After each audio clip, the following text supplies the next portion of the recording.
Indo British advanced pain clinic నొప్పి మాయం surgery దూరం ఫర్ అపాయింట్మెంట్స్ 9155515563.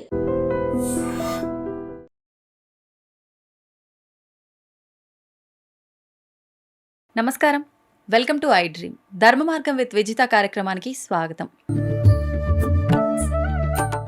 అయితే ప్రతి ఒక్కరము కూడా మానవ జన్మ తీసుకున్నాము అనంటే అసలు ఎందుకు తీసుకున్నాము, మనం ఇప్పుడు ఏదైతే బంధాలు బాంధవ్యాలతో కొట్టుమిట్టాడుతున్నామో నిజంగా దీనికోసమే మనం మానవ జన్మ అనేది తీసుకున్నామా, అసలు ఎందుకు మానవ జన్మ తీసుకున్నాము? మనకు పెద్దవాళ్ళు చెప్తూ ఉంటారు, ఖచ్చితంగా మనం ఈ కోరికలు ఈ బాధ్యతలు బంధుత్వాలు వీటిలో కొట్టుమిట్టాడటం కాదు, మనం ఖచ్చితంగా గత జన్మలో చేసుకున్న కర్మలను ఈ జన్మలో అనుభవించేంత వరకు అనుభవించిన వాటిని శాశ్వతంగా లేకుండా చేసుకొని ముక్తి పొంది భగవంతుడిలో ఐక్యమవడం కోసం, మోక్షాన్ని పొందడం కోసం మాత్రమే అని చెప్పి పెద్దవాళ్ళు చెప్తూ ఉంటారు.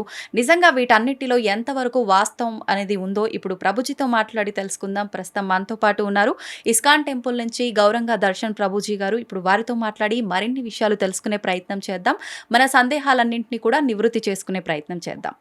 హరే కృష్ణ ప్రభుజీ. హరే కృష్ణ. ప్రభుజీ, మనం ఇంతకుముందు ఎపిసోడ్లో మాట్లాడుకున్నాం ఎమోషన్స్. అయితే దాంట్లో రకరకాల ఎమోషన్స్ ఉంటాయి. అందులోంచి ముఖ్యంగా ప్రేమ అనే ఒక ఎమోషన్ని కనుక తీసుకుంటే, ఇది నిజంగా ప్రేమ ఉండటం గొప్ప, అంటే మనం ఒక వ్యక్తిని ప్రేమించడం గొప్ప, ఆ వ్యక్తితో మనం ప్రేమించబడటం గొప్ప అంటారు? అసలు ఉండాల్సింది ఏది? రెండు. హ్మ్. ఏ వ్యక్తిని తీసుకున్నా కూడా ఎవరినైనా ప్రేమించగలగాలి, హ్మ్. ఎవరి ప్రేమనైనా పొందగలగాలి. అప్పుడే ఆ వ్యక్తిలో ఒక పరిపూర్ణత ఉన్నట్టు. ఆ ప్రేమ అనేది కేవలం ఇద్దరు వ్యక్తుల మధ్యలో మాత్రమే కాదు, ఆ ఇద్దరు వ్యక్తుల మధ్యలో ఉన్నటువంటి ఆ ప్రేమ భగవంతుడికి వారికి ఉన్నటువంటి శాశ్వత సంబంధం మీద ఆధారపడి ఉండాలి.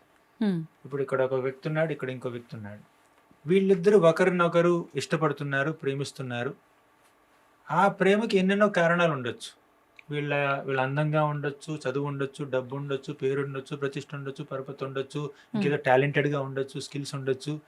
అవన్నీ టెంపరీ కదా, తాత్కాలికం కదా. అవును. కానీ ఈ ఇద్దరు వ్యక్తుల్లో ఉన్నటువంటి శాశ్వత లక్షణం ఏమిటి? హ్మ్. ఇద్దరు భగవంతుడి బిడ్డలే. వాళ్ళిద్దరికీ భగవంతుడితో ఒక శాశ్వతమైనటువంటి బాంధవ్యం ఉంది.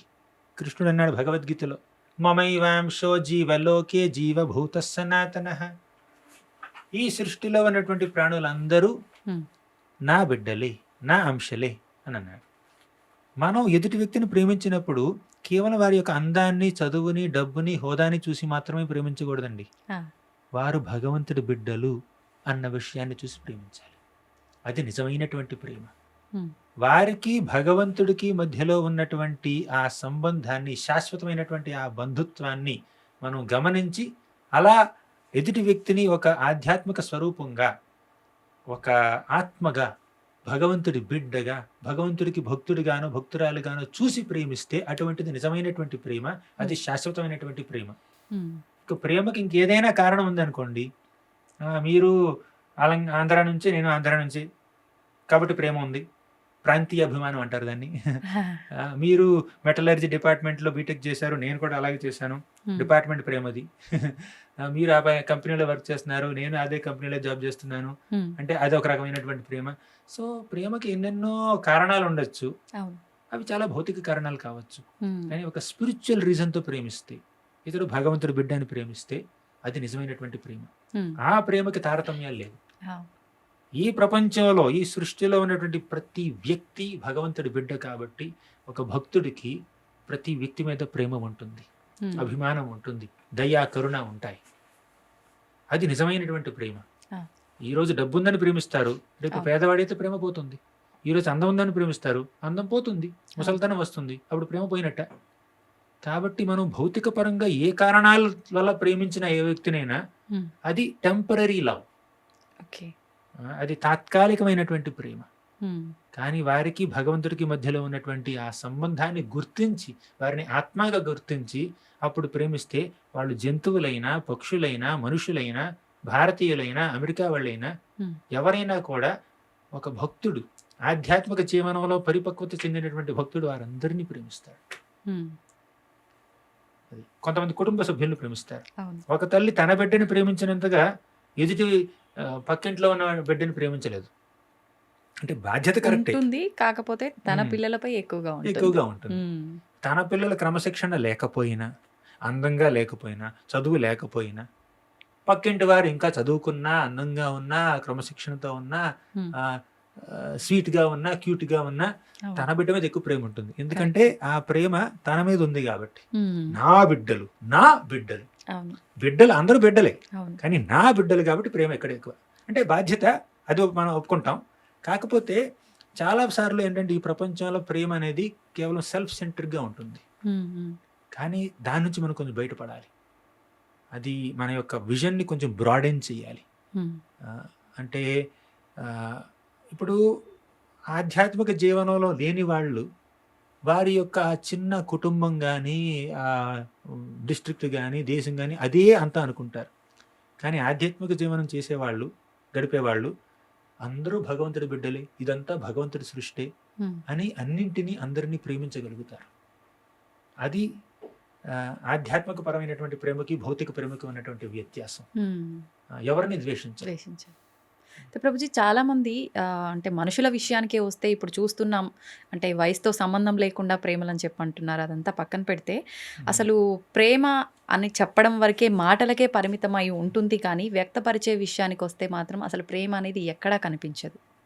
రకరకాలుగా అంటే మనం ఎదురు ఏది ప్రేమ అనే ఒక క్వెషన్ గనక మనం వేసాము అంటే అది రివర్స్‌లో మనకు ఎఫెక్ట్ అయ్యి మనని క్వెషన్ చేసేదాకా కూడా వెళ్తుంది. హుహు. నిజంగా ఎలా ఉండాలి ఇద్దరు వ్యక్తుల మధ్య ప్రేమ అనేది? ప్రేమని మీరు ఏ తాత్కాలిక కారణం మీద హ్మ్. ఆధారపడేటట్టు చేసినా కూడా ఇటువంటి క్వెషన్స్ వస్తాయి. ఇటువంటి ఆర్గ్యుమెంట్స్ భౌతికంగా. వస్తాయి హ్మ్. భౌతికంగా. ఓకే. అంటే మీ ప్రేమ యొక్క ఆధారం ఏమిటి? ఆ బేసిస్ ఏమిటి? పెద్ద ఫౌండేషన్ బిల్డింగ్ కట్టారు. హ్మ్. దాని ఫౌండేషన్ ఏమిటి? ఫౌండేషన్ వీక్‌గా ఉంటే బిల్డింగ్ పడిపోతుంది. ఎంత అవును. అందంగా కట్టినా పడిపోతుంది. అలాగే ప్రేమని మీరు దేని మీద ఎస్టాబ్లిష్ చేశారు? ఆ ప్రేమకున్నటువంటి ప్రతిష్ఠ ఏమిటి? హ్మ్. ఆ ప్రేమకున్నటువంటి ఆధారం ఏమిటి? భౌతికపరమైనటువంటి కారణాలైతే పోతుంటాయి. పోతుంది. ఆ! వీళ్ళు నాకు ఎమోషనల్ సపోర్ట్ ఇస్తున్నారు. హ్మ్. ఈరోజు నేను బాధపడితే వాళ్ళు నన్ను ఓదార్చారు. కాబట్టి నేను వారిని ప్రేమిస్తున్నాను. బానే ఉంది. మంచిదే. అలా ఉండాలి. ఎదుటివారి పట్ల సానుభూతి ఉండాలి. ప్రేమ, అభిమానం, దయ ఉండాలి. కానీ రేపు వాళ్ళు నిన్ను ఓదార్చకపోతే, తిడితే, మందలిస్తే, నిర్లక్ష్యం చేస్తే ప్రేమ పోతుందా? హ్మ్. నిజమైన ప్రేమ అయితే ఎక్కడికి పోదు. ఆ! హ్మ్. అసలు నిజమైన ప్రేమకి నిర్వచనం ఏమిటంటే, శాస్త్రపరంగా నిర్వచనం ఏమిటంటే, ఎన్ని కారణాలున్నా, ఎన్ని ఒడిదుడుకులొచ్చినా కూడా హ్మ్. ఆ రిలేషన్‌షిప్ బ్రేక్ అవ్వదు. There is every reason to break that relationship. Still the relationship doesn't break. Then it is true love. అంటే ఆ బంధవ్యం, ఆ బంధుత్వం, ఆ సంబంధం తెగిపోవడానికి లక్ష కారణాలున్నా కూడా ఆ ఆ సంబంధం కొనసాగుతూనే ఉంటుంది. దాన్ని నిజమైన ప్రేమ అంటారు. ఆ ప్రేమ భగవంతుడికి మన మీద ఉంది. హ్మ్. అందుకే మనం ఎన్ని పాపకార్యాలు చేసి, ఎంత దిగజారిపోయినా, ఎన్ని పాపకార్యాలు చేసి హ్మ్, ఒక మానవేతర జీవరాశుల్లో జన్మించినా కూడా, హ్మ్. అంటే ఒక పక్షిగానో, ఒక పురుగుగానో, హ్మ్. ఒక చీమగానో ఎలా జన్మించినా కూడా హ్మ్. భగవంతుడు మనల్ని విడిచిపెట్టడు. ఆ! మన మనసుల్లోనే పరమాత్మగా ఎప్పుడూ నెలకొని ఉంటాడు. హ్మ్. అంటే మనకి ఆయన సంబంధం మీద ఇంట్రెస్ట్ లేకపోయినా, హ్మ్. ఆయనకి మనతో బంధుత్వం చాలా ఇంపార్టెంట్. హ్మ్. అందుకే మనం ఆయన్ని విడిచిపెడుతున్నా, ఆయన మనల్ని విడిచిపెట్టట్లేదు. హా! అది నిజమైన ప్రేమ. హ్మ్. భగవంతుడికి తన బిడ్డలందరి మీద ఉన్నటువంటి ప్రేమ నిజమైన ప్రేమ. వాళ్ళు తప్పు చేసినా కూడా, శిక్షించినా కూడా వాళ్ళ మనసులో, హృదయాల్లో పరమాత్మగా నెలకొని ఉంటాడు. సర్వస్య చాహం హృది సన్నివిష్టో మత్తః స్మృతిర్జ్ఞానమపోహనం చ. హ్మ్. ఇంత మనల్ని ఎవరు ప్రేమిస్తారు చెప్పండి? ఏ ప్రేమైనా కూడా ఒక జన్మకి మాత్రమే పరిమితం. అవును. అవునా? పుట్టుక నుంచి చావు మధ్యలో మధ్యలో. మనం ఎంతో మందిని ప్రేమిస్తాం, అభిమానిస్తాం. చాలా జరుగుతుంటాయి. అవునండి. చచ్చిపోయిన తర్వాత అయిపోయినట్టే. అంటే ప్రేమ ఉండొచ్చు. చనిపోయిన వారి మీద కూడా ప్రేమ ఉండొచ్చు. ఎప్పటి వరకు ఉంటుంది? వాళ్ళు చనిపోయే వరకు ఉంటుంది. అవును. కానీ ఈ జనన మరణాలకి అతీతమైనటువంటి ప్రేమ భగవంతుడికి మన మీద ఉన్నటువంటి ప్రేమ. హ్మ్. ఆ ప్రేమను గుర్తించి ఆయన తిరిగి ప్రేమించడం నిజమైనటువంటి ప్రేమ. దాన్ని ప్రేమ భక్తి అంటారు. ప్రేమ విషయానికొస్తే ప్రస్తుత జనరేషన్ వాళ్ళు ప్రేమ అనగానే ఇప్పుడు మీరు చెప్పిన లక్షణాలు ఏవి కనిపించట్లేదు. కానీ భౌతికంగా ఎంతసేపు అంటే ఇలా అడగొచ్చో లేదో తెలీదు గానీ, లైంగికమైన కోరికల కోసము, అటువంటి విషయాల కోసమే ప్రేమ తప్ప, నిజంగా ఈ కోరికలను త్యజించి కోరికలను మినహాయించిన ప్రేమ అనేది చాలా తక్కువగా చూస్తున్నాం. అది నిజంగా ప్రేమ కాదు సాధ్యమే కదా. అంటారా ఇదంతా ఇప్పుడు? అది ప్రేమ కాదు కదా, హ్మ్. కామం అది. మీరన్నట్టు అవును. ప్రేమ దాని మీద ఆధారపడి ఉంటే, హ్మ్. హ్మ్. ఆ కేవలం శారీరక ఆకర్షణ మీద ఆధారపడి ఉంటే అది ప్రేమ కాదు, కామం. హ్మ్. కామానికి ప్రేమకి భూమికి ఆకాశానికి ఉన్నంత వ్యత్యాసం ఉంది. నక్కకి నాకలోకానికి ఉన్నటువంటి అంత తేడా వ్యత్యాసం ఉంది. ఉంది, అవును. తేడా ఉంది. హ్మ్. కామం ఇనుమైతే ప్రేమ బంగారం. హ్మ్. దాని ప్రేమ అని అనకూడదు మనం. పేరు పెట్టేసాం అంతే అలా. అది ఓకే. అంటే మన అవసరానికి మనం దాన్ని ఒక ప్రేమ అనే పేరుతో ఉపయోగించుకుంటున్నాం అనుకోవచ్చంటారా? అంతేగా.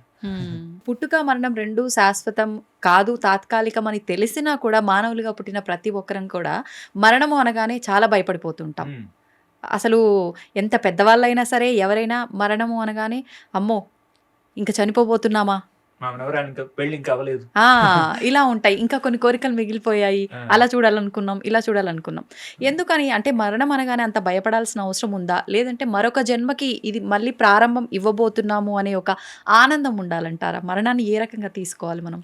మార్పు అనగానే ఎవరికైనా భయం వేస్తుంది. మన శరీరాల్లో ఎన్నో మార్పులు జరుగుతున్నాయి, మన జీవితంలో ఎన్నో మార్పులు జరుగుతున్నాయి. హ్మ్. మీరు మరణం అన్నారు, నేను మార్పు నుంచి ప్రారంభిస్తున్నాను. అలాగే. ఇప్పుడు ఫస్ట్ స్టాండర్డ్ చదివాడు ఒక చిన్న స్టూడెంట్, హ్మ్. మెల్లిగా సెకండ్ స్టాండర్డ్లోకి వెళ్ళాడు, హ్మ్. అక్కడ నుంచి థర్డ్లోకి వెళ్తున్నాడు. ఇప్పుడు కొన్నిసార్లు ఏమిటంటే స్కూల్ మారాల్సి వస్తుంది. అవును. ఆ, నేను థర్డ్ స్టాండర్డ్లో ఒక స్కూల్లో జాయిన్ అయ్యాను, Hmm. 7th వరకు చదివాను. Hmm. అక్కడ నుంచి వేరే 8th స్టాండర్డ్లో వేరే స్కూల్కి తీసుకెళ్లారు నన్ను. Ah. లేదా ఫాదర్కి ట్రాన్స్ఫర్ అయింది అనుకోండి, వాళ్ళు ఇల్లు మారాలి, అవును. ఊరే ఊరే మారాలి. మారాలి. ఏ మార్పు అయినా కూడా కొంచెం ఇబ్బందిగా ఉంటుంది కొంతమందికి. అంటే ఆ వాతావరణానికి, ఆ మనుషులకి, ఆ పరిస్థితులకి అకస్టమ్ అయిపోయారు కాబట్టి, అలవాటు పడ్డారు కాబట్టి మార్పు అనగానే కొంచెం కొంచెం టెన్షన్ ఉంటుంది. హ్మ్. కొన్నిసార్లు ఎక్సైట్మెంట్ ఉండొచ్చు, కానీ చాలాసార్లు టెన్షన్ ఉంటుంది అనమాట. అవును. మరి కొత్త వాతావరణంలో ఎలా బ్రతుకుతాము, అలా ఉంటుంది.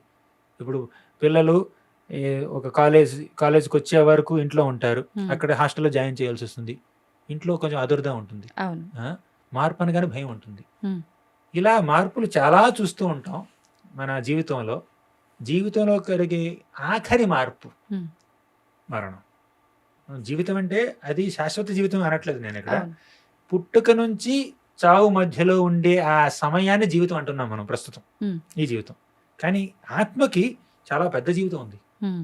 శాశ్వతమైనటువంటి ఒక జర్నీ ఉందన్నమాట. అవును. ఇప్పుడు ఈ జీవితంలో జరిగే ఆఖరి మార్పు మరణం. Hmm. ఆ మరణం చాలా మందిలో భయాన్ని కలిగిస్తుంది, కానీ భక్తుల్లో, భక్తి మార్గాన్ని ఆచరించే వాళ్ళలో భయాన్ని కలిగించదు. మారో భీ రాఖో భీ జో ఇచ్చా తోహార్. నువ్వు నన్ను చంపినా బ్రతికించినా, Hmm. కష్టం ఇచ్చినా సుఖం ఇచ్చినా నీ ఇష్టం దేవుడా, నీ ఇష్టం, నేను నీ మీద ఆధారపడుతున్నాను. Hmm. నా జన్మని ఇక్కడితో చాలించమంటావా, చాలిద్దాం. Hmm. కానీ కొంతమందికి, అంటే భక్తి మార్గంలో లేకపోయినా కూడా కొంతమందికి ఒక తెగింపు ఉంటుంది, Hmm.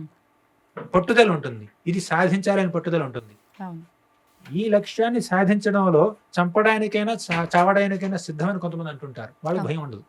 అంటే ఏదో ఒక లక్ష్యం ఉంటే, అది ఆధ్యాత్మిక లక్ష్యమైనా భౌతిక లక్ష్యమైనా, Hmm. ఆ లక్ష్య సాధన మీద మనకి పూర్తిగా ధ్యాస ఉంటే అప్పుడు భయం కలగదు. Ah. కానీ నిజంగా నిర్భయంగా ఉండడం అనేది, అంటే ముఖ్యంగా చావుకి భయపడకుండా ఉండడం అనేది, మనం ఆధ్యాత్మిక జీవనం గడిపితే అది మనకి ఆటోమేటిక్గా వస్తుంది. చావుకి భయపడరు. Hmm. ప్రహ్లాదుడు ఉన్నాడు, తెలుసే కదా మీకు ప్రహ్లాదుడు వృత్తాంతం. Ah.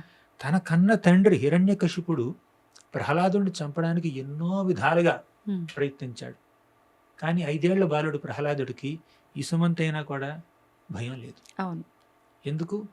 ఒకవేళ చనిపోయినా కూడా ఎక్కడికి వెళ్తాను, వైకుంఠానికి వెళ్తాను, అవును. మళ్ళీ ఇక్కడ ఉండాల్సిన అవసరమే లేదు, నాకు చావంటే నాకు భయం లేదు. Hmm. బ్రతికితే ఇక్కడే ఉండి భక్తి చేసుకుంటాను, Hmm. చనిపోతే వైకుంఠానికి వెళ్ళి భక్తి చేసుకుంటాను. ఒకవేళ వైకుంఠానికి వెళ్ళలేకపోతే ఇంకా భగవంతుడు నన్ను ఎక్కడ పుట్టిస్తాడో అక్కడ పుట్టి భక్తి చేసుకుంటాను. Hmm. Hmm. అది అంతే. చావంటే భక్తులకు భయం ఉండదు. భగవంతుడి గురించి తెలుసుకోలేని వారు మాత్రమే ఇలాంటి ఆలోచనలో ఉంటారు, భయపడతారంటారు. అప్పుడు భక్తులు కూడా భయపడొచ్చు. Ah. ఎందుకు? భక్తిలో పరిపక్వత చెందలేదు కాబట్టి భయపడతారు. ఓకే. కానీ కొంచెం మెచ్యూరిటీ వస్తే భక్తిలో Hmm. ఇక ఆ ఫియర్‌లెస్‌నెస్ ఆటోమేటిక్‌గా వచ్చేస్తుంది. అయితే ప్రభుజీ భగవద్గీత నేర్చుకోవటం వల్ల, హ్మ్. నేర్చుకున్న దాన్ని మనం శ్రద్ధగా ఆచరించటం వల్ల మన జీవితంలో రకరకాల మార్పులొస్తూ ఉంటాయి. హ్మ్. ఇప్పుడు ప్రతి ఒక్క విషయం మనం నిత్యం చేసే ప్రతి ఒక్క విషయం కూడా భగవద్గీతలో చాలా చక్కగా వివరించబడింది. హ్మ్. అయితే అంత మార్పు వస్తుంది అన్న గ్రంథాన్ని మనం ప్రతినిత్యం నేర్చుకోవటంలో తప్పు లేదు. నేర్చుకోవటమే కరెక్ట్. హ్మ్. మరి అలా కాకుండా మరణించినప్పుడు మాత్రమే ఒక వినే గ్రంథంగా మాత్రమే ప్రస్తుత రోజుల్లో చూస్తున్నాం. హుహు. ఎందుకంటారు? ఇలా ఎందుకు జరిగిందంటారు? భగవద్గీతలో ఉన్నటువంటి ఆ మెయిన్ టీచింగ్ వాళ్ళకి అర్థం కాలేదు కాబట్టి. కానీ ప్రతి ఒక్కరు ఇప్పుడు ఈ జనరేషన్ వాళ్ళకి భగవద్గీత అనగానే ఓ అది చనిపోయిన వాళ్ళ దగ్గర మాత్రమే వినిపిస్తారేమో అనే ఒక ఆలోచన కూడా వచ్చే అవకాశాలు కృష్ణుడు చాలా వరకు భగవద్గీతలో ఉంటున్నాయి కదా. ఏమన్నాడు? క్లియర్. తస్మాత్ సర్వేషు కాలేషు మామనుస్మర యుధ్యచ అన్నాడు. సర్వేషు కాలేషు అన్నాడు. కేవలం మరణ సమయంలోనా దాని అర్థం? అంతకాలేచ మామేవ స్మరణ్ముక్తా కలేవరం. చనిపోయే సమయంలో నువ్వు నన్ను గుర్తు చేసుకుంటే నువ్వు నా దగ్గరికి వస్తావు అన్నాడు. కానీ తర్వాత ఏమన్నాడు? చనిపోయే సమయంలో నువ్వు నన్ను గుర్తు చేసుకోవాలి అంటే, నన్ను స్మరించుకోవాలంటే జీవితకాలం పాటు నువ్వు భగవద్గీతని ఆశ్రయించాలి, భగవద్గీత నీకు బోధించే భక్తి మార్గాన్ని పాటించాలి అన్నాడు. అంటే భగవద్గీత యొక్క ఆ బోధనని అర్థం చేసుకోకుండా దాన్ని కేవలం చదవడానికి 1 నిమిషం 2 నిమిషాలు ముందో లేదా 2-3 రోజుల ముందో చదవాలి అని దాన్ని అలా పరిమితి చేస్తే అది అవగాహన లేకపోవడం అనమాట. అది man made rule, God made rule కాదు. దేవుడు ఎక్కడ చెప్పాడు మనకి? చచ్చిపోయే సమయంలో భగవద్గీత చదువు, జీవితం అంతా నీ ఇష్టం వచ్చినట్టు విచ్చలవిడిగా ప్రవర్తించు అని ఎక్కడ అన్నాడా? చదివితే అర్థమవుతుంది. నిత్యం భాగవత సేవ అన్నారు. భగవద్గీత కాదు, భాగవతాన్ని కూడా. నష్టప్రాయేష్వ భద్రేషు నిత్యం భాగవత సేవయ భగవత్యుత్తమ శ్లోకే భక్తిర్భవతి నైష్ఠికి అన్నారు భాగవతంలో. నిత్యం భాగవత సేవ అంటే ప్రతి నిత్యం భాగవతాన్ని శ్రవణం చెయ్యి. ఆ భాగవతాన్ని చక్కగా అర్థం చేసుకున్నటువంటి భాగవతోత్తములు భక్తుల్ని సేవించు. ఆ భాగవతంలో క్లియర్ గా చెప్పారు.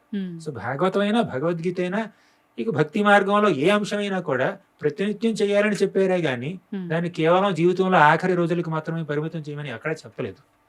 అవగాహన లేకపోవడం వల్ల కొంతమంది అలా పరిమితం చేసి ఉన్నారు. ఇప్పుడు ఇంత పవిత్రమైన గ్రంథంగా మనం భావిస్తున్నప్పుడు ఈ గ్రంథాన్ని మనం చదవాలి అని అంటే ప్రత్యేకించిన సమయాలు ఏమైనా ఉంటాయా? నియమాలు ఏమైనా పాటించాలా? మీ మనసులో భగవద్గీత చదవాలి, భగవంతుడు నా శ్రేయస్సును కోరి నాకు చెప్పినటువంటి ఆ విషయాల్ని అర్థం చేసుకోవాలి, ఆచరించాలి అన్నటువంటి ఆ భావన ఉంటే, ఆ ఉత్సుకత ఉంటే మీరు ఎప్పుడైనా చదవచ్చు.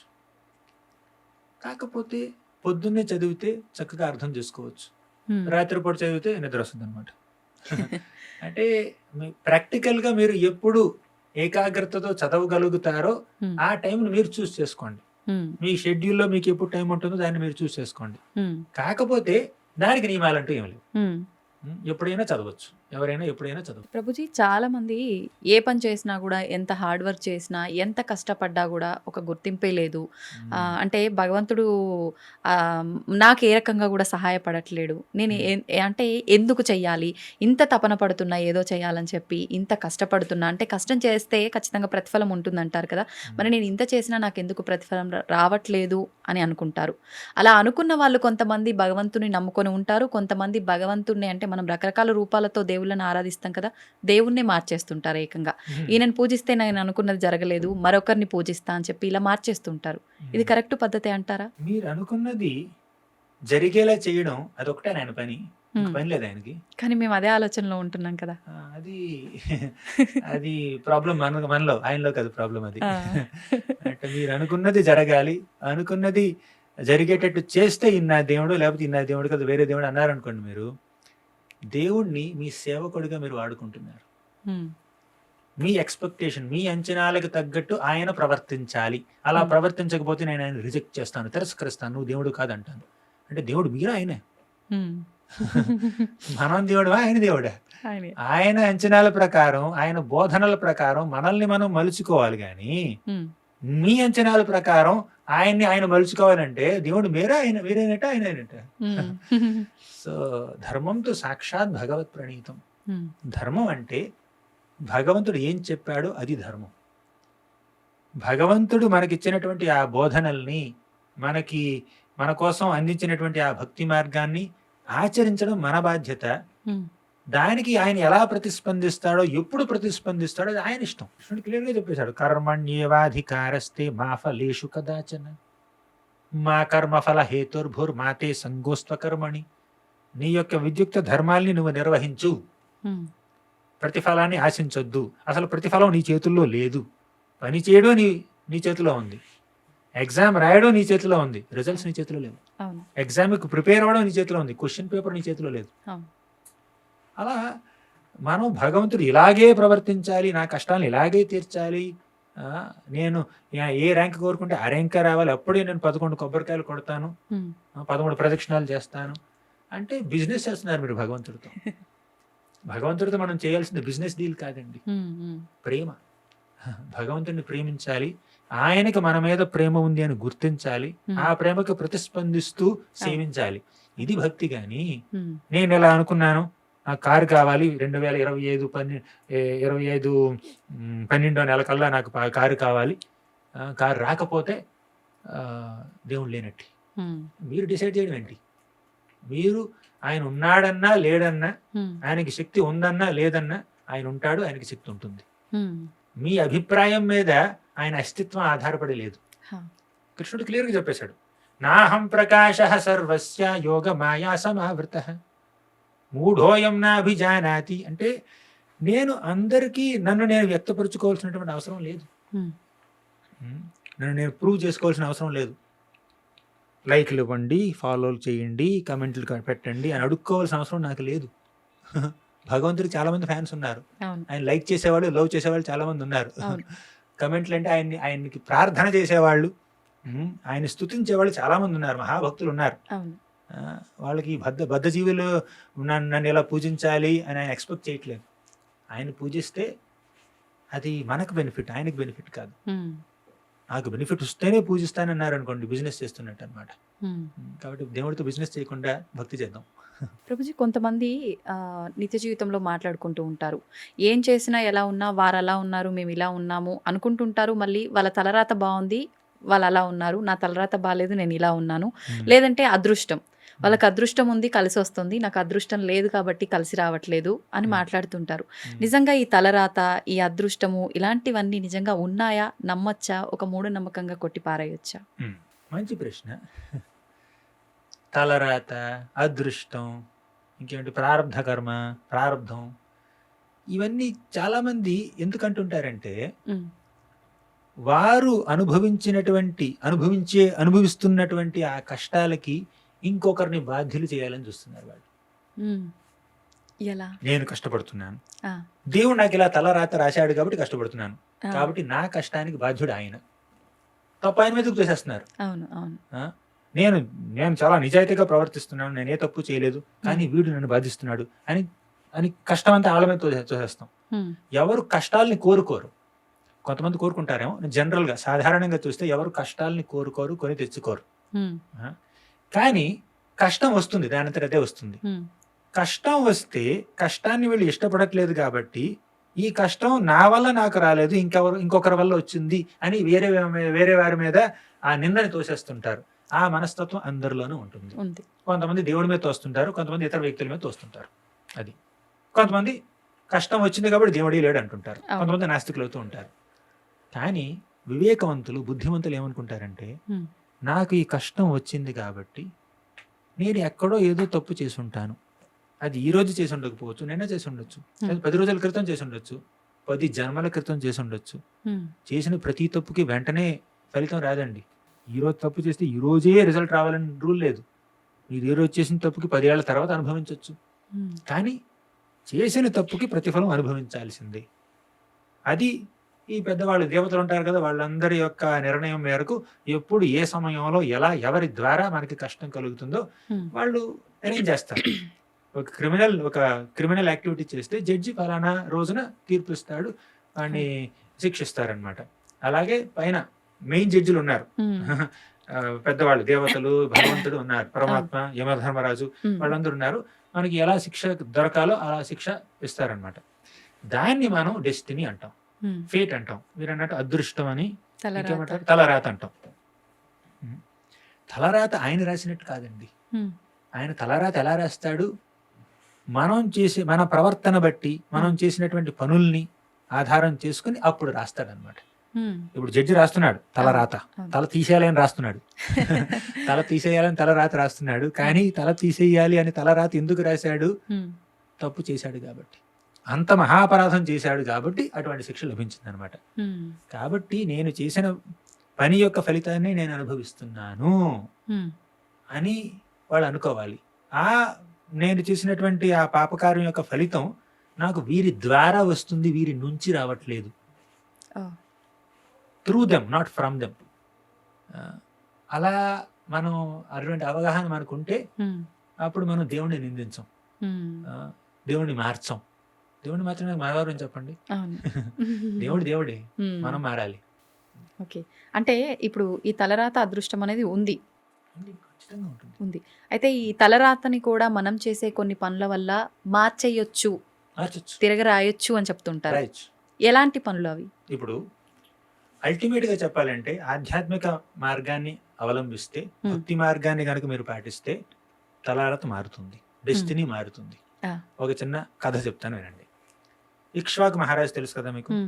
అంటే శ్రీరామచంద్రుడు ఆ ఇక్ష్వాకు కులంలోనే జన్మించాడు. ఇక్ష్వాకు కుల తిలక అంటారు కదా ఆయన్ని. అలా ఆ ఇక్ష్వాకుడికి చాలా మంది సంతానం. అందులో ఒకటి పేరు ప్రషద్ర.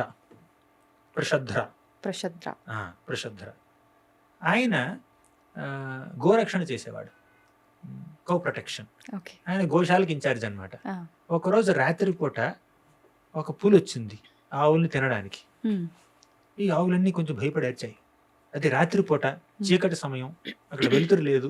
ఇప్పుడు వెంటనే ఈ ప్రషద్రుడు తన యొక్క ధనుర్బాణాలు తీసి, దాని ఖడ్గాన్ని తీసి ఆ పులిని చంపడానికి ముందుకు వెళ్ళాడు. పులిని చంపడానికి ఇలా ఇలా ఖడ్గాన్ని ఎలా గాల్లో ఇలా దూశాడు.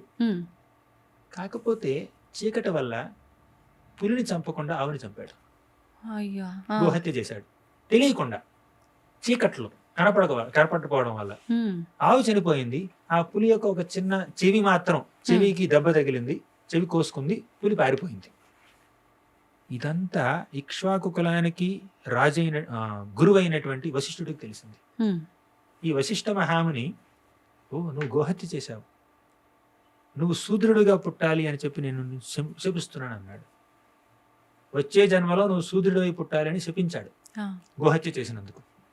తలరాత, ప్రారంధం, అనుభవించాలి, ఫేట్, డెస్టినీ, అదృష్టం కాదు, దురదృష్టం. అప్పుడు ఈయన ప్రసిద్ధుడు ఏం చేశాడంటే శాపం స్వీకరించి ఇక రాజ్యాన్ని త్యజించాడు, బ్రహ్మచర్యాన్ని అవలంబించాడు. ఇక బ్రహ్మచారిగా తన భక్తి సాధన చేస్తున్నాడు, జపం చేస్తున్నాడు, తపం చేస్తున్నాడు, భగవంతుడి యొక్క నామకీర్తన చేస్తున్నాడు, పూజిస్తున్నాడు, ఆరాధిస్తున్నాడు. అలా మెల్లిగా భగవద్ధామానికి చేరుకున్నాడు, వైకుంఠానికి చేరుకున్నాడు. మళ్ళీ శూద్రుడిగా పుట్టలేదు. తన కర్మ ప్రకారం, తన తలరాత ప్రకారం, ఫేట్ ప్రకారం, డెస్టినీ ప్రకారం శూద్రుడిగా పుట్టాలి వచ్చే జన్మలో, శాపం ప్రకారం. కానీ దాన్ని తప్పించుకున్నాడు. భగవన్నామస్మరణ చేసి, భగవంతుడికి పూజ చేసి ఆయన భగవద్ధామానికి చేరుకున్నాడు. ఇంకో జన్మే లేదు, పునర్జన్మ న విద్యతే. అంటే ఈ కంటెక్స్ట్, అంటే ఈ సందర్భంలో ఆయన కేవలం కౌ ప్రొటెక్షన్, అంటే గో సంరక్షణ చేయడం మాత్రమే కాదు, గోలోకానికి వెళ్ళిపోయాడు, భగవద్ధామానికి వెళ్ళిపోయాడు ఆయన. అవునా? అంటే మనం ఇంతకుముందు చేసినటువంటి పాప కార్యాల వల్ల, పుణ్యకార్యాల వల్ల మనకి ఒక ప్రతిఫలం అనుభవించాలి, మనం అలా రాసిపెట్టి ఉంటుంది మనకి. కానీ భక్తి మార్గాన్ని ఆచరించామనుకోండి, ఆ ప్రతిఫలాన్ని దాటుకుని అవి అనుభవించవలసినటువంటి అవసరం లేకుండా మనం భగవంతుని చేరుకోవచ్చు. అంటే ఇది పుణ్యమైన పాపమైన ఆ తలరాత అనేది, ఆ అదృష్టం అనేది, దురదృష్టం అనేది అదంతా భౌతికం అండి. ఆ ప్లేన్ నుంచి మీరు పైకి వెళ్తున్నారు, మీరు రోడ్డు మీద ప్రయాణించట్లేదు, ఫ్లైట్ లో ప్రయాణిస్తున్నారు. భక్తి అంటే మీరు ఈ మెటీరియల్ ప్లాట్ఫామ్ నుంచి స్పిరిచువల్ ప్లాట్ఫామ్ లోకి వెళ్తున్నారు. అప్పుడు తలరాత మారుతుంది. కానీ భౌతికంగా ఏం చేసినా కూడా తలరాత మారదు. పాపం చేసినా, పుణ్యం చేసినా దానికి రావాల్సినటువంటి ప్రతిఫలం వస్తూనే ఉంటుంది, మంచో చెడు. కానీ ఆ ప్లేన్ నుంచి బయటికి వెళ్ళండి, ఆ ప్లాట్ఫామ్, మెటీరియల్ ప్లాట్ఫామ్ నుంచి స్పిరిచువల్ ప్లాట్ఫామ్ లోకి వస్తే అప్పుడు మెటీరియల్ గా మీకు ఏ డెస్టినీ ఉందో ఆ డెస్టినీ మారుతుంది. కొంతమంది ఫ్యామిలీ లైఫ్ లో ఉంటారు, బంధాలు, బంధుత్వాల ఆ యొక్క బంధాలతో అనుబంధమై ఉంటారు. ఉమ్, కానీ ఉండాల్సిన వాళ్ళతో కరెక్ట్‌గా ఉండకుండా ఉమ్, ఫ్యామిలీతో ఉంటూనే ఎవరితో నిర్వర్తించాల్సిన కర్తవ్యాలు వారితో నిర్వర్తించకుండా అంటే ఒక సన్యాసుల్లాగా ఉమ్, పేరుకి ఫ్యామిలీ ఉంటుంది. ఓకే కానీ ఎటువంటి రెస్పాన్సిబిలిటీస్ కూడా కరెక్ట్‌గా తీసుకోరు. ఓకే. అటువంటి వారిని ఎలా భావించవచ్చంటారు? వారి గురించి భగవద్గీతలో ఏమైనా చెప్పి ఉందా? గృహస్థాశ్రమాన్ని స్వీకరిస్తే హ్మ్. గృహస్థ ధర్మాన్ని పాటించాలి. సన్యాసాశ్రమాన్ని స్వీకరిస్తే హ్మ్. సన్యాస ధర్మాన్ని పాటించాలి. సివిల్ ఇంజనీరింగ్లో అడ్మిషన్ వస్తే సివిల్ ఇంజనీరింగ్ స్టూడెంట్ ఏం చేయాలి అదే చేయాలి. మేము కంప్యూటర్ సైన్స్ ఇంజనీరింగ్లో కూర్చుంటాం, హ్మ్. అక్కడికి వెళ్ళి కంప్యూటర్ పాఠాలు వింటామంటే కుదరదు. హ్మ్. డిపార్ట్మెంట్ మార్చు, మళ్ళీ అడ్మిషన్ తీసుకో, వచ్చే సంవత్సరం రా అంటారు. ఆ! అంటే మనం ఒక ధర్మాన్ని ఎంచుకుంటే ఆ ధర్మానికి మనం కట్టుబడి ఉండాలి. హ్మ్. అది ధర్మం. మీరు ఐ డ్రీమ్లో ఇంటర్వ్యూ చేస్తున్నారు, ఓకేనా? ఇక్కడ ఈ ఈ ఛానల్కి మీరు పనిచేస్తున్నారు కాబట్టి ఈ ఛానల్ మీకు మీ బాగోగులు చూస్తుంది కాబట్టి ఆ ఛానల్లో పనిచేయడం మీ ధర్మం, అవును. అవునా? అలాగే గృహస్థాశ్రమాన్ని స్వీకరిస్తే ఆ గృహస్థ ధర్మాన్ని పాటించాలి. అంటే అందరికీ అన్ని చేసే శక్తి ఉండకపోవచ్చు. హ్మ్. ఆ, శక్తి ఆ, తన శక్తి వరకు, హ్మ్. తన శక్తి మేరకు ఇంట్లో ఉన్నటువంటి ఆ కుటుంబ సభ్యుల్ని కేర్ తీసుకునేటటువంటి ఆ బాధ్యత తనకు ఉంటుంది, హ్మ్. ఆయనకు ఉంటుంది. ఆ బాధ్యతను విస్మరించకూడదు. ఒకవేళ విస్మరిస్తే? తప్పు. హ్మ్. ఆ విస్మరణ ఎలా చేశారో, హ్మ్. ఆ, అంటే బాధ్యతల్ని ఎంతవరకు కాంప్రమైజ్ చేశారో, హ్మ్. ఆ కాంప్రమైజ్ చేసినటువంటి ఎక్స్టెంట్ ప్రకారం శిక్ష అనుభవించాల్సి వస్తుంది. ఆ! ఎంత ఎంత విస్మరించారో అంత. అంటే హ్మ్. చిన్న చిన్నగా ఉంది, చిన్న చిన్న విషయాలు, చిన్న చిన్న తప్పులు చేస్తే పెద్ద ఇదేం లేదు. హ్మ్. కానీ పెద్ద తప్పులు చేస్తే, నాకు హ్మ్. ఉదాహరణ చెప్తే నేను చెప్పగలను కానీ, హ్మ్. బట్ బేసికల్లీ ఆ ధర్మాన్ని నిర్వహించాలి, హ్మ్. కానీ నిర్వర్తించకపోతే దానికి రావాల్సినటువంటి ప్రతిఫలం వస్తుంది. అయితే మనిషికి స్వార్థం అనేది ఉండకూడదు అంటారు. ఉమ్. కానీ ఇప్పుడు నా వరకు నేను ఇలా ఉండాలి, అలా ఉండాలి అని చెప్పి పక్కన వాళ్ళకు ఇబ్బంది కలిగించకుండా నా వరకు నేను సెల్ఫ్‌గా స్వార్థం పడటంలో తప్పుందా? అది స్వార్థానికి అంటే స్వార్థం ఉండటం వల్ల మళ్ళా దానికి ఇంకో రకమైన దోషము. అంటే నా స్వార్థం వల్ల ఎదుటి వాళ్ళు ఇబ్బంది పడట్లేదు. ఉమ్. దానికి ఏమైనా ఇబ్బంది కలిగే అవకాశం దీన్ని ఉంటుందంటారా? సెల్ఫ్ ప్రిజర్వేషన్ అంటారు. హ్మ్. అంటే మిమ్మల్ని మీరు రక్షించుకునే బాధ్యత ఉంటుంది. హ్మ్. అది ఎవరికి ఇబ్బంది కలిగించకుండా మిమ్మల్ని మీరు రక్షించుకుంటే హ్మ్. తప్పేముంది అందులో? ఓకే. అది స్వార్థం కాదు. హ్మ్. అసలు స్వార్థం అనేది నెగిటివ్ పదం కాదండి. ఓకే. స్వ అర్థం. అర్థ అంటే పర్పస్ ఆఫ్ లైఫ్. హ్మ్. స్వ అంటే వన్ సోన్. హ్మ్. స్వ అర్థం అంటే మన యొక్క బాగోగుల్ని చూసుకునేటటువంటి బాధ్యత మనకుంది. హ్మ్. ఆ, అసలు నిజంగా మన బాగోగులు మనం చూసుకోవాలి అంటే మనల్ని మనం భగవంతుడి యొక్క సంరక్షణలో పెట్టుకోవాలి. హ్మ్. మీరు స్వార్థం అన్నారు కాబట్టి నాకు శ్లోకం గుర్తొచ్చింది. చెప్పండి. నతే విదుః స్వార్థగతిం హి విష్ణుం దురాశయాయే బహిరర్థమానిన హ్మ్. అంధాయథాంథైరుపగీయమానా తేపీశతంత్ర్యాం ఉరుదాం నిబద్ధ అని ప్రహ్లాదుడు హ్మ్. 7వ స్కందం శ్రీమద్ భాగవతం 7వ స్కందంలో హిరణ్యకశిపుడితో అంటాడు. హ్మ్. దీని అర్థం ఏమిటంటే, ఒకలైన చెప్తాను. ఆ! నతే విదుః స్వార్థగతిం హి విష్ణుం. స్వ అర్థగతి హ్మ్. అంటే మన గతి, మన యొక్క గతి ఏమిటంటే విష్ణువు. హ్మ్. ఆ విష్ణువుని పూజించడమే స్వార్థపూరితంగా ఉండడం అనమాట. ఓహ్! అవునా? అంటే స్వార్థం అంటే నెగిటివ్ వర్డ్ కదా ఇది. స్వ అవును. అర్థం అవును. అంటే మీ యొక్క పరమార్థం ఏమిటో తెలుసుకుంటున్నారు. హ్మ్. హ్మ్. స్వ పరమార్థం ఏమిటంటే విష్ణు, మన గతి విష్ణువు, హ్మ్. గతిదాయకుడు విష్ణువు. మనం ఆయన్ని పూజించడమే హ్మ్. నిజంగా మన బాగోగుని మనం చూసుకోవడం. అది మన రియల్ సెల్ఫ్ ఇంట్రెస్ట్ అనమాట. ఓకే. సరే, భౌతిక పరంగా ఎవరిని ఇబ్బంది పెట్టకుండా హ్మ్. మీ సంరక్షణని మీరు చూసుకుంటున్నారు, దానికి బాధ్యత తీసుకుంటున్నారంటే తప్పలేదు. అది హ్మ్. అది అది బేసిక్ నీడ్ అనమాట. అయితే ప్రభుజీ మనం ఎదుటి వారిని ఇబ్బంది పెట్టకూడదు అని మాట్లాడుకుంటూ ఉంటాము. అది హ్మ్. పద్ధతి కూడా కాదు అని అంటుంటాం ధర్మం ప్రకారం. కానీ మన ముందు ఏదైనా అంటే చెడు జరుగుతోంది, లేదు అనంటే వారి ద్వారా మనకేదైనా ఇబ్బంది కలుగుతుంది అన్నప్పుడు కూడా మనం వాళ్ళని ఇబ్బంది పెట్టకుండా ఉండడమే ఉత్తమం అంటారా? అటువంటి పరిస్థితుల్లో ఎదురు తిరగొచ్చంటారా? ఎదురు తిరగాలి. హ్మ్. చిన్న చిన్న తప్పులైతే ఓకే. వాళ్ళు మీకు చిన్న అసౌకర్యాన్ని కలిగించారనుకోండి, సరే క్షమించండి, సహించండి, పర్వాలేదు. కానీ కొంచెం మేజర్ ప్రాబ్లమ్స్ క్రియేట్ చేశారనుకోండి, అధార్మికంగా ప్రవర్తించారనుకోండి, హ్మ్.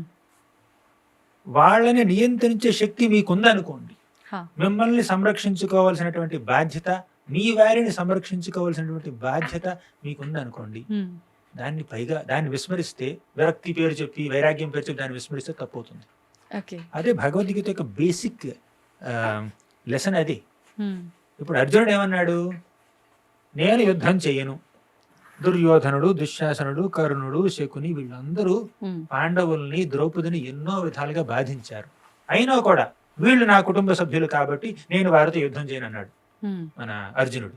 నేను సహిస్తాను, ఓర్పు వహిస్తాను, భరిస్తాను, నాకు రాజ్యం అక్కర్లేదు, ఉమ్, నేను బయటికి వెళ్ళి భిక్షం ఎత్తుకుంటాను, నేను ఒక మునిలా జీవనం గడుపుతాను, నేను వారితో యుద్ధం చేయను అని అన్నాడు ఉమ్, అర్జునుడు. కానీ కృష్ణుడు ఏమన్నాడు? లేదు, యుద్ధం చెయ్యాలి. ఉమ్, వాళ్ళు తప్పు చేశారు, వాళ్ళు నీ పట్ల ఎంతో అమానుషంగా ప్రవర్తించారు, ఉమ్, మిమ్మల్ని లాక్షాగృహంలో పెట్టి అగ్నితో మిమ్మల్ని చంపేయడానికి, మీ తల్లితోని కూడా, మీ కుంతి మహాతని కూడా చంపేయడానికి ప్రయత్నించారు వాళ్ళు.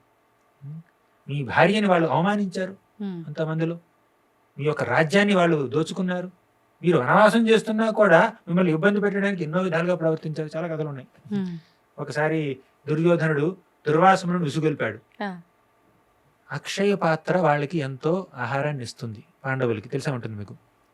ద్రౌపది భోజనం చేసిన తర్వాత అక్షయ పాత్ర ఆ రోజుకి ఇంకేమవ్వదు. ఉమ్, ద్రౌపది తన భోజనం చేసేసిన తర్వాత అక్షయ పాత్రని కడిగేసిన తర్వాత ఆ సమయంలో దుర్వాసమని మీరు ఒక్కసారి వాళ్ళ ఇంటికి విందు భోజనానికి వెళ్ళండి ఉమ్, అని దుర్యోధనుడు చెప్పాడు దుర్వాసమునికి. ఆ, దుర్వాసముని తన వేల కొలది శిష్యుల్ని తీసుకువెళ్ళి వెళ్ళాడు అనమాట. ఆ, వాళ్ళకి ఏం చేయాలో తెలియలేదు. ఆ, 10,000 మందికి భోజనం ఎక్కడ పెడతారు చెప్పండి? అది అవును, ముని, వాళ్ళు రాజ్యంలో లేరు, వనవాసంలో ఉన్నారు. అవును, కృష్ణుడు వచ్చాడు, ఆ చిన్న, మీకు తెలిసే ఉంటుంది, కృష్ణుడు వచ్చాడు, ద్రౌపదిని అక్షయ పాత్ర తెమ్మన్నాడు, అందులో ఒక చిన్న చిన్న మెతుకు మిగిలిపోయింది, దాన్ని తిన్నాడు. ఉమ్, వీళ్ళందరూ ఇంకా ఏదో ముందు భోజనం చేసినట్టు తిన్నవాళ్ళు. చేస్తున్నారు అనమాట. సరే, ఇలా వాళ్ళు ఈ దుర్యోధన, దుశ్శాసన, కర్ణులు వీళ్ళందరూ పాండవులు ఎన్నో రకాలుగా ఇబ్బంది పెట్టారు. ఉమ్, అయినా కూడా మన ఈ అర్జునుడు వాళ్ళని నేను చంపనన్నాడు, ఆ, వాళ్ళతో యుద్ధం చేయనన్నాడు, నాకు యుద్ధం అక్కర్లేదు, నేను భిక్షం ఎత్తుకుంటానన్నాడు. కానీ కృష్ణుడు ఏమన్నాడు? చంపాల్సింది. ఉమ్, వాళ్ళు నీ కుటుంబ సభ్యులైనా కూడా నిన్ను ఇబ్బంది పెడితే, అధార్మికంగా ప్రవర్తిస్తే, నీ పట్ల అమానుషంగా ప్రవర్తిస్తే వారిని సంహరించవలసినటువంటి, శిక్షించవలసినటువంటి బాధ్యత నీకుంది. ఉమ్, ముఖ్యంగా నీకు ఆ శక్తి ఉంటే. ఆ శక్తి మీకు లేదనుకోండి, అది వేరే విషయం. ఆ, కానీ శక్తి ఉంది, బాధ్యత ఉంది, సంరక్షించాలి, సంహరించాలి, తప్పు. ఉమ్, కాబట్టి మిమ్మల్ని మీరు రక్షించుకోవడంలో తప్పు లేదు. ఓకే, చిన్న చిన్న అసౌకర్యాలను సహించవచ్చు, క్షమించవచ్చు. ఉమ్. కానీ అధార్మికంగా ప్రవర్తిస్తే, మరీ దురాగతాలు చేస్తే మీరు ప్రతిఘటించాలి. ప్రభుజీ, పశ్చాత్తాపానికి మించిన ప్రాయశ్చిత్యం లేదని చెప్పి పెద్దవాళ్ళు చెప్తూ ఉంటారు. అయితే మనం తప్పు చేసి తప్పును ఒప్పుకున్నంత మాత్రాన మనం చేయాల్సిన పాపాలన్నీ చేశాము, పెట్టాల్సిన ఇబ్బంది అంతా పెట్టాము, ఇంత చేసిన తర్వాత మన తప్పును ఒప్పుకోవడము, మనం పశ్చాత్తాపడడం వల్ల ఫలితం ఉంటుందంటారా? ఒక రకంగా చూస్తే ఉంటుంది. ఉమ్, పశ్చాత్తాపడడం అనేది వివేకం ఉన్నటువంటి వ్యక్తికి నిదర్శనం. అంటే వాళ్ళు పశ్చాత్తాపడ్డారు అంటే తప్పుని తెలుసుకున్నారు, ఆ తప్పు చేశాను, ఎదుటి వారిని ఇబ్బంది పెట్టానని బాధపడుతున్నారు, క్షమాపణ చెప్పారు, ఉమ్, అంతవరకు మంచిదే.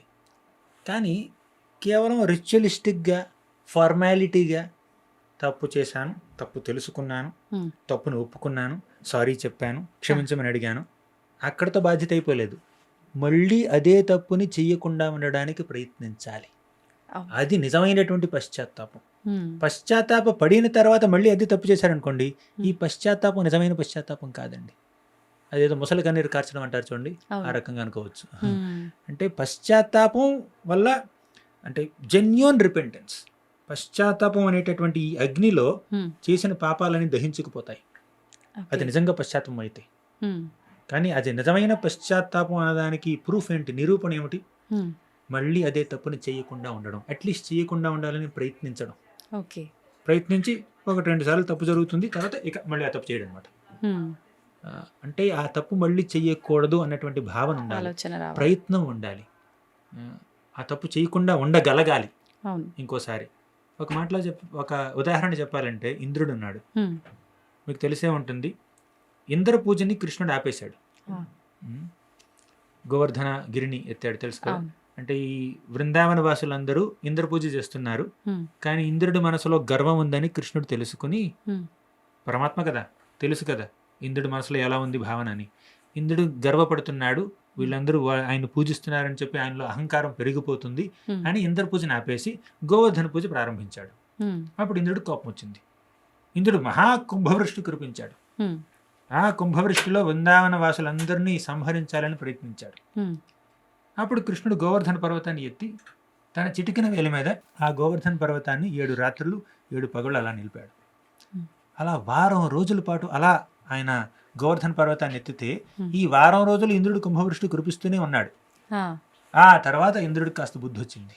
ఆ, నేను ఎంత కష్టపడుతున్నాను, కానీ వృందావనంలో ఒక చిన్న ధూళి కణాన్ని కూడా నేను Hmm. రీలొకేట్ చేయలేకపోయాను. హ్మ్. ఒక చిన్న ఎండిపోయినటువంటి ఆకును కూడా కదల్చలేకపోయాను. హ్మ్. భగవంతుడి శక్తి ఉంది, నా శక్తి ఎంత? అవును. ఆయన భగవంతుడు, దేవాది దేవుడు, నేను కేవలం ఇంద్రుణ్ణి, ఒక పోస్ట్ నాదంతే ఆ, అని చెప్పి ఇంద్రుడికి బుద్ధి తెచ్చుకుని పశ్చాత్తాపడి కృష్ణుడి ఎదురుగా వచ్చి క్షమాపణ చెప్పాడు. హ్మ్. అంతవరకు బాగానే ఉంది స్టోరీ. అవును. కానీ ఇంద్రుడి మనసులో ఆ పశ్చాత్తాపానికి, క్షమాపణ, సారీ చెప్పడానికి ఉన్నటువంటి ఆ భావన ఏమిటో తెలుసా? నేను కురిపించినటువంటి కుంభవృష్టి నుంచి హ్మ్. కృష్ణుడు తన భక్తుల్ని రక్షించాడు, నన్ను ఇంకా శిక్షించలేదు. హ్మ్. నేను సారీ చెప్తే శిక్షించడు. ఆ. పశ్చాత్తాపడ్డాడు, కరెక్టే, కొంతవరకు ఆ. కరెక్టే. అవును. కానీ నేను కనుక సారీ చెప్తే నన్ను క్షమించని అడిగితే క్షమించేస్తాడు, ఇక క్షమిస్తాడని శిక్షించడు. ఆయన ఒప్పుకుంటున్నాడు తప్ప నిజంగా అంతే. ఒప్పుకోవట్లేదు. అంటే హ్మ్. తప్పు ఒప్పుకున్నాడు, హ్మ్. హ్మ్. కానీ ఆ తప్పుకి ఉన్నటువంటి ఆ ప్రతిఫలం ఉంటుంది కదా, శిక్ష, ఆ అవును. శిక్షను తప్పించుకోవాలనుకుంటున్నాడు. అవును. అవును. తప్పు చేశాడని ఒప్పుకున్నాడు, కానీ హ్మ్. ఆ తప్పుకు తగ్గ శిక్షను అనుభవించాలని కోరుకోవట్లేదు. కోరుకోవట్లేదు. ఉమ్, హ్మ్. నన్ను క్షమించేయాలి, వదిలేసేయాలి, కన్సెషన్ ఇవ్వాలి నాకు ఆ. అని ఆ భావనతో చెప్పాడు సారీ. పశ్చాత్తాపం కొంతవరకు కరెక్టే, కానీ అవును. ప్యూర్ హార్టెడ్ కాదు, హ్మ్. 100% ప్యూర్ కాదు. ఎందుకంటే మళ్ళీ కృష్ణుడు పెరిగి పెద్దవాడైన తర్వాత, హ్మ్. ద్వారకా నగరానికి అధిపతి అయిన తర్వాత హ్మ్. సత్యభామ ఇంద్రలోకంలో ఉన్న పారిజాత వృక్షాన్ని కోరుకుంది. అవును, తెలుసా మీకు ఇది? అప్పుడు కృష్ణుడు ఇంద్రలోకానికి వెళ్ళి ఆ పారిజాత వృక్షాన్ని తీసుకోవడానికి ప్రయత్నిస్తున్నాడు. హ్మ్. అప్పుడు ఇంద్రుడు మళ్ళీ యుద్ధానికి వచ్చాడు ఆ. కృష్ణుడితో. అంటే గోవర్ధన పర్వతంలో ఇంద్రుడిని ఓడించాడు కృష్ణుడు. అప్పుడు తప్పు స్వామి, నువ్వు దేవాది దేవుడివి, నేను కేవలం ఒక సామాన్య దేవతని, హ్మ్. నువ్వు గొప్పవాడివి అని క్షమించాడు. కానీ మళ్ళీ ఇప్పుడు ఫైటింగ్ ఎందుకు వచ్చాడు? ఆ. ఎందుకంటే ఇంతకు ముందు తాను పడినటువంటి పశ్చాత్తాపం ప్యూర్ కాదు, అవును. పరిశుద్ధమైనటువంటి హృదయంతో ఆయన పశ్చాత్తాపడలేదు. పర్లేదు. కేవలం శిక్ష తప్పించుకోవడానికి సారీ చెప్పాడు. హ్మ్. కాస్త కుస్త ప్యూరిటీ ఉంది, కానీ 100% ప్యూర్ కాదు. లేదు. అందుకే మళ్ళీ తప్పు చేశాడు. హ్మ్. ఒక మాటలో చెప్పాలంటే, మనం నిజంగా పశ్చాత్తాపడ్డామంటే ఆ. దాని ప్రూఫ్ ఏమిటంటే మళ్ళీ ఆ తప్పుని చేయకుండా ఉండాలి. అట్లీస్ట్ చేయకుండా ఉండడానికి ప్రయత్నం. సాయశక్తిలో ప్రయత్నించాలి. హ్మ్. ఓవర్ నైట్లో ఎవరు ప్యూర్ అయిపోరు, అవును. టైం పడుతుంది. హ్మ్. సరే, పరుషంగా మాట్లాడారు, వాళ్ళు బాధపడ్డారు, Hmm. సారీ నేను ఇలా గట్టిగా మాట్లాడేసాను, సారీ Ah. అని అంటాం. నాకు అలవాటు అయిపోయింది, ఆ టైంలో కోపం కంట్రోల్ చేసుకోలేను, సారీ చెప్పారు, జెన్యున్గా సారీ చెప్పారు. అవును. 2 రోజులకి మళ్ళీ కోపడ్డారు, హ్మ్. మళ్ళీ సారీ చెప్పారు. అంటే ప్రతిసారి సారీ చెప్తున్నప్పుడు ఒక నిజమైనటువంటి గిల్ట్ ఉంది, పశ్చాత్తాపం ఉంది. అలా ఒక 2-3 సార్లు, 4 సార్లు, 10 సార్లు అయిన తర్వాత ఒక 4 రోజులకో, 2 నెలలకో, సంవత్సరానికో మారతాడు వ్యక్తి. అవును. అంటే ఒక జర్నీలో ఉన్నాడు, వర్క్ ఇన్ ప్రోగ్రెస్ అనమాట. హ్మ్. కానీ వర్క్ అసలు ప్రోగ్రెస్లో లేదు, కేవలం ఫార్మాలిటీగా సారీ చెప్పాడు. హ్మ్. గిల్టే లేదు, అసలు పశ్చాత్తాపం లేదు, ఫార్మాలిటీగా సారీ చెప్తున్నాడు. అవును. అటువంటి సారీ వేస్ట్. ప్రభుజీ, ఇప్పుడు తప్పు చేశానని నాకు తెలిసినప్పుడు నేను ఆ తప్పుకి నేను ఎదుటి వారిని ప్రాధేయపడతాను, వాళ్ళ నుంచి పర్వాలేదు అనే ఒక మాట అనిపించుకుంటాను, బాగానే ఉంది. నిజంగా నేను అసలు తప్పు చేసినట్టే నాకు ఎక్కడా అనిపించలేదు, కానీ నా వల్ల ఎదుటివారు ఇబ్బంది పడుతున్నారు, ఆ ఇబ్బంది పడుతున్న విషయం కూడా నేను గ్రహించలేను. దానికి నాకు ప్రాయశ్చిత్తం ఎలా ఉంటుంది? అంటే మీరు చేసినటువంటి ఆ పని తప్పని మీకు అనిపించలేదు, నాకు అనిపించలేదు, కానీ దానివల్ల ఎదుటివారు ఇబ్బంది పడుతున్న విషయం కూడా నాకు తెలీదు. నేను అనేసాను, వెళ్ళిపోయాను. నిజంగా అది నా వర్షన్, నేను కరెక్టే మాట్లాడాను, కానీ ఎదుటివారు అది ఇబ్బంది పడతారని నేను తీసుకోలేదు, ఉన్నది ఉన్నట్టుగా చెప్పా. ఇక్కడ నా తప్పని నాకు అనిపించలేదు, తర్వాత తెలిసింది మీకు, అసలు తెలియలేదు. నేను తప్పు అనే ఫీలింగ్ లో లేదు. చాలా మంది ఇలానే ఉంటారు కదా ప్రభుజీ, ఏదో ఒకటి అనేస్తూ ఉంటాము, అది నాకు జెన్యున్ గా అనిపిస్తుంది, అది తప్పనే భావనే ఉండదు, కానీ ఎదుటివారి మనస్తత్వం అది తప్పుగా తీసుకొని బాధపడుతుంటారేమో ఒకవేళ. ఇలాంటి తెలిసి తెలియక చేసే వాటికి ప్రాయశ్చిత్తం ఎలా ఉంటుంది? చేసినటువంటి తప్పు యొక్క ఇంటెన్సిటీ మీద ఆధారపడి ఉంటుంది. ఓకే. అంటే మీరు మీ ధోరణిలో ఏదో చెప్పేశారు, మాట్లాడారో ఏదో ప్రవర్తించారో, నవ్వారు, అలా నడుస్తున్నాడు, కొంచెం కాల్జారి పడ్డాడు, నవ్వు వచ్చేసింది వెంటనే. అంటే మీరు హర్ట్ చేయాలని నవ్వలేదు, నవ్వు వచ్చేసింది అంతే. ప్లస్ ఒక నిమిషం తర్వాత అసలు ఏం చేశారు కూడా మీకు గుర్తులేదు, మీ పనిలో మీరు ఉన్నారు అన్నమాట, కానీ వాళ్ళు ఫీల్ అయ్యారు. దానివల్ల మనకి కాస్త కుస్త ఎఫెక్ట్ ఉంటుంది. కానీ ఇప్పుడు వీటికి శిక్షలన్నీ, ఇటువంటి విషయాలకు శిక్షలన్నీ పెద్దవాళ్ళు, దేవతలు వాళ్ళు నిర్ణయిస్తారు. హ్మ్. అవునా? అది మనం ఏ భావనతో చేసామో వాళ్ళు గుర్తిస్తారు. ఓహ్! కావాలని అతన్ని ఎగతాళి చేయడానికి నవ్వలేదు. హ్మ్. అలా పక్కన నవ్వొచ్చేసింది. హ్మ్. తప్పని గ్రహిస్తే మనం కాస్త కూస్త రిఫ్లెక్ట్ చేసి తప్పని గ్రహించి సారీ చెప్తే సెన్సిటివిటీతో హ్మ్. కొంచెం సెన్సిబుల్‌గా ఉండి సారీ చెప్తే సింపథెటిక్‌గా సానుభూతి చూపించి సారీ చెప్తే అదోకే. అక్కడితో ముగిసిపోతుంది. కానీ సారీ వాళ్ళు ఇబ్బంది పడ్డారన్న విషయమే మీకు తెలీదు. కానీ వాళ్ళు హర్ట్ అయిపోయారు. కానీ తర్వాత ఎప్పుడో ఒకప్పుడు మీకు తెలుస్తుంది. హ్మ్. హ్మ్. వాళ్ళు మీతో ప్రవర్తించే విధానం బట్టి మీకు తెలిసుండొచ్చు. హ్మ్. అడగడంలో తప్పులేదు. ఏంటి ఇలా అంటే ఇన్నాళ్ళు ఫ్రెండ్లీగానే ఉన్నావు. ఇప్పుడేంటి ఏమైనా తప్పు చేశానా? నాకు తెలియకుండా నేను తప్పు చేసి చెప్పు అని ఒక మాట అడగడంలో తప్పులేదు. అప్పుడు వాళ్ళు వ్యక్తపరచొచ్చు. అవును. అప్పుడు ఓహ్! ఐయామ్ సారీ నేను తెలియలేదు నీకు. అసలు నాకు తెలియనే లేదు. సారీ అని మీరు జెన్యూన్‌గా సారీ చెప్పొచ్చు. అది అక్కడితో తప్పు మాఫీ అయిపోతుంది. హ్మ్. కానీ అసలు మీకు తెలియనే లేదు. వాళ్ళు బాధపడ్డారని మీకు తెలియలేదంటే మీరు మీరు అమాయకంగా చేసుంటే హ్మ్. మీకు ఎక్కువ పెనాల్టీ రాదు. ఓకే. కానీ కావాలని చేసుంటే పెనాల్టీ వస్తుంది. హ్మ్. అంటే మనం తప్పు చేసినప్పుడు ఏ మనస్తత్వంతో ఆ తప్పు చేశామో గ్రహిస్తారు పెద్దవాళ్ళు. ఓకే. మానవ మాత్రులు గ్రహించలేకపోవచ్చు. హ్మ్. కానీ యూనివర్సల్ గవర్నమెంట్ ఉంటుంది. కేవలం స్టేట్ గవర్నమెంట్, సెంట్రల్ గవర్నమెంటే కాదు యూనివర్సల్ గవర్నమెంట్ ఒకటి ఉంటుంది. దేవతలు ఉన్నారక్కడ. హ్మ్. వాళ్ళు మన మనస్తత్వాన్ని కూడా చూస్తుంటారు. ఓకే. సో హ్మ్. మరి అంత ఫీల్ అవ్వాల్సిన అవసరం అవసరం లేదు. లేదు. కానీ హ్మ్. మేజర్ అయితే మనం యాక్షన్ తీసుకోవాలి. సరైనటువంటి ఓకే. యాక్షన్. ఇప్పుడు ప్రస్తుత రోజుల్లో ప్రతి ఒక్కరిని నడిపిస్తున్నది డబ్బు. కానీ డబ్బుతో సంతోషాన్ని కొనలేము అంటాం. కానీ మన కనీస అవసరాలకు కావాల్సినవి కొనాలి అంటే డబ్బు ఖచ్చితంగా ఉండాలి. అవును. నిజంగా అసలు సంతోషాన్ని డబ్బుతో కొనలేము. కానీ డబ్బు అవసరం. కానీ అదే విధంగా దుర్మార్గంగా, అధర్మంగా డబ్బు సంపాదించాల్సిన అవసరం లేదు. అయితే ఇప్పుడు ప్రతి ఒక్కరు కూడా ఏ ఆలోచనతో ఉంటున్నారు అనంటే, అధర్మంగా డబ్బు సంపాదిస్తున్నా కూడా వాళ్ళు బాగానే ఉన్నారు. ఎంతసేపు ధర్మం, ధర్మం అంటారు. మంచివాళ్ళంటారు, చెడ్డవాళ్ళంటారు. కానీ మంచివాళ్ళుగా ఉన్నవాళ్ళే ఎక్కువ ఇబ్బందులు పడుతున్నారు. ఇంకా పేదరికంలో బతుకుతున్నారు అనే ఆలోచనలో చాలామంది ఉంటారు. అవును. దాని గురించి ఏం చెప్తారు ప్రభుజీ? ఒక వ్యక్తి ఇప్పుడు అధర్మంగా ప్రవర్తించిన ఆనందంగా ఉన్నట్టు కనిపించొచ్చు. హ్మ్. కానీ తను అనుభవిస్తున్నటువంటి ఈ ఆనందం ఎందుకు అనుభవిస్తున్నాడో తెలుసా? ఒకప్పుడు ధర్మంగా ప్రవర్తించాడు కాబట్టి. ఓహ్! పూర్వజన్మలోనో 10 ఏళ్ల క్రితమో, 20 ఏళ్ల క్రితం ధర్మాన్ని పాటించాడు కాబట్టి ఈరోజు నిజాయితీగా బ్రతికాడు కాబట్టి ఈరోజు ఆనందంగా ఉన్నాడు. హ్మ్. అంటే ఇంతకుముందు చేసినటువంటి మంచి కర్మల యొక్క ఫలితాన్ని ఇప్పుడు అనుభవిస్తున్నాడు. ఆ మంచి కర్మ ఫలాన్ని, పుణ్యకర్మ ఫలాన్ని అనుభవిస్తున్నప్పుడు పాపం చేశాడనుకోండి, హ్మ్. భవిష్యత్తులో మళ్ళీ కష్టాలు పడాల్సిందే. హ్మ్. కానీ ఇప్పుడు మంచి వాళ్ళున్నారు. వాళ్ళు ఏదో పేదరికంలో ఉన్నారో, ఏదో కష్టాలను అనుభవిస్తున్నారు. హ్మ్. ఎందుకు? ఇంతకుముందు ఏదో అపరాధం చేశారు కాబట్టి ఇప్పుడు కష్టాలను అనుభవిస్తున్నారు. హ్మ్. ఇంతకుముందు పాపకర్మలు చేసి ఉండొచ్చు కాబట్టి ఆ ప్రతిఫలం ఇప్పుడు వచ్చి ఉండొచ్చు. హ్మ్. కానీ ఇప్పుడు మంచి పనులు చేస్తే ఫ్యూచర్‌లో అనుభవిస్తారు మంచి రిజల్ట్‌ని. హ్మ్. అవునా? ఇది ర్యాండమ్‌గా జరగట్లేదు. ఓకే. కానీ మనం కేవలం వర్తమానమే చూసామనుకోండి, హ్మ్. హ్మ్. భవిష్యత్తుని దాన్నేమంటారు గతాన్ని చూడలేదనుకోండి, మనకి పూర్తి పర్స్పెక్టివ్ రాదు. హ్మ్. ఇప్పుడు ఎగ్జామ్‌లో కాపీ కొట్టి పాస్ అయ్యాడు ఎవరో. 99% వచ్చేసింది. ఆ! ఎగ్జామ్‌లో కాపీ కొట్టడం వల్ల. ఆ! అప్పుడు మంచి ఉద్యోగం రావచ్చు. హ్మ్. మంచి క్యాంపస్ ఇంటర్వ్యూస్‌లో ప్లేస్‌మెంట్ రావచ్చు. కానీ ఉద్యోగం చేస్తున్న సమయంలో రకరకాల ఆ! ఇబ్బందులు. అంటే ఇంటర్వ్యూ ఎలాగో క్లియర్ చేసేసాడు. స్కోర్ చూసేసి ఉద్యోగం సంపాదించేసాడు. కానీ తనకిచ్చినటువంటి పనిని సరిగ్గా చేయలేకపోతాడు. ఎందుకంటే సబ్జెక్ట్ మీద అవగాహన లేదు కదా! కరెక్ట్ ప్రభుజీ. సబ్జెక్ట్ మీద అవగాహన ఉండి హ్మ్. ఒక వ్యక్తి 70% తెచ్చుకున్నాడు. హ్మ్. ఆ 70%కి తగ్గినటువంటి జాబ్ ఏదో వచ్చింది. చిన్నా చితకా జాబ్ ఒకటొచ్చింది.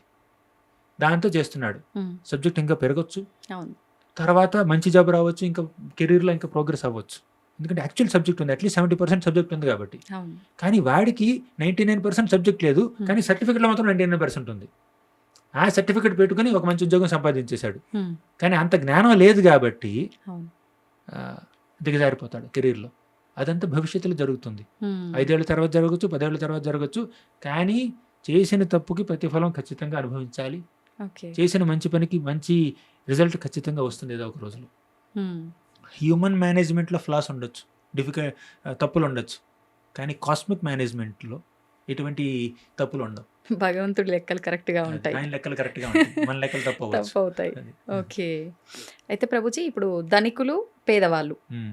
నిజంగా ఇలాంటి భావన చాలా మందిలో ఉంటుంది. చాలా మందిలో కాదు ప్రతి ఒక్కరిలో ఉంటుంది. హ్మ్. ఈ భావన లేకుండా ఉండాలి, ఉన్న దాంట్లో మేము బాగున్నాము అనే ఒక తృప్తి ఉండాలి అనంటే ఆధ్యాత్మిక భావనలో ఉంటే ఇదంతా కుదురుతుందా? కుదురుతుంది. హ్మ్. ఆధ్యాత్మిక భావన అంటేనే సంతృప్తికి మార్గం. హ్మ్. అహైతుకి అప్రతిహత యయాత్మ సుప్రసిద్ధతి.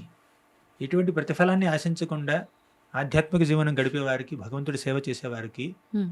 ఆత్మసంతృప్తి ఆటోమేటిక్గా వస్తుంది. సంతోషం ప్రభుజీ. చాలా మంచి మంచి విషయాలు తెలియజేశారు. మా సందేహాలన్నింటి కూడా చక్కగా నివృత్తి చేశారు.